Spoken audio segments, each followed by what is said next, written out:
So, Olga, how does this human-centered economy that you've been describing look like as opposed to a money-centered economy?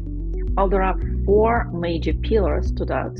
And first one is the decentralized wealth creation, something that crypto also is trying to do.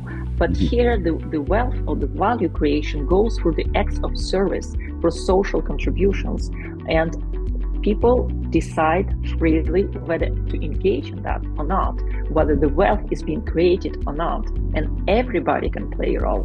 The second one is a convergence of for-profit and non-for-profit sectors. Hmm. Today, they're completely separated, and this is artificial because, as you said before, for-profit sector basically is measured by its financial performance, return to the investment of shareholders, and Absolutely. that prevents many good initiatives that could provide less financial return but more impact for the society, more sustainable efficiency and more sustainable initiatives.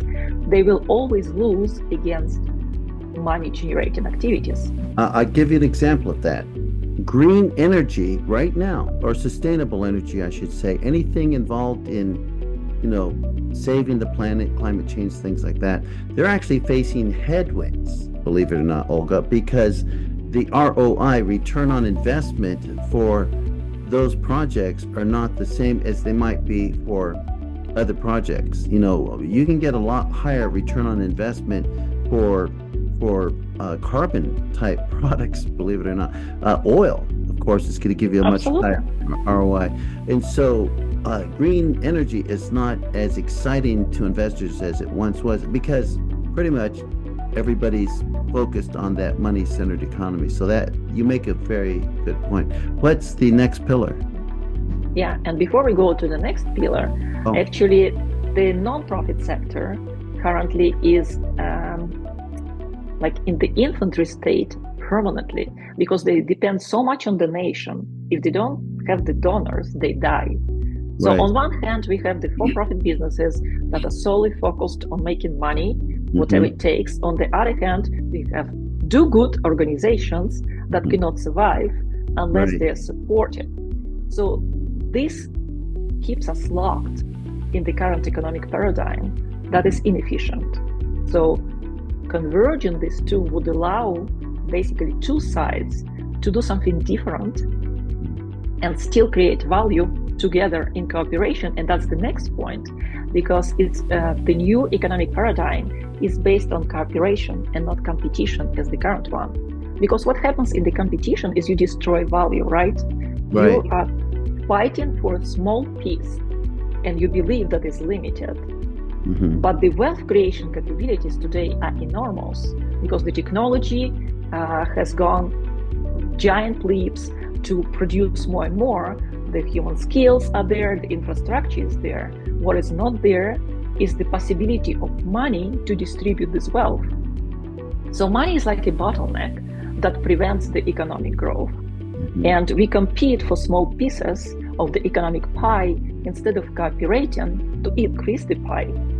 Right. And we just need another mean to access this increased economic pie. And that's the third pillar. And last but not least, it's human empowerment. Because today, I think people are disempowered. It all depends on do you have money or you don't have money. This is your Right. survival. This is very basic. Basically, Hmm. people lose jobs. This is very sad, but so many people commit suicide Yeah. because, first of all, their identity became too much linked to their jobs. And Yes. second, they can't sustain themselves. They can't sustain their families. They're desperate. This is a big, big, big problem now because they don't have the possibility to be actively engaged in value creation. They always dependent on somebody paying them for that.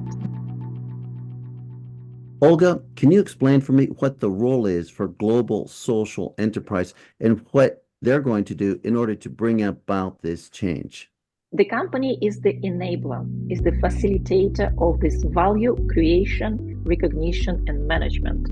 And this is the platform that we were talking about. So, Hmm. first of all, our role is to create the technology, the platform that could recognize the social wealth value. The Hmm. second, if we as you mentioned before, we want to create an ecosystem of players that will be exchanging value through the platform. And we will do it first here in Switzerland, and then we will expand to a much bigger scale.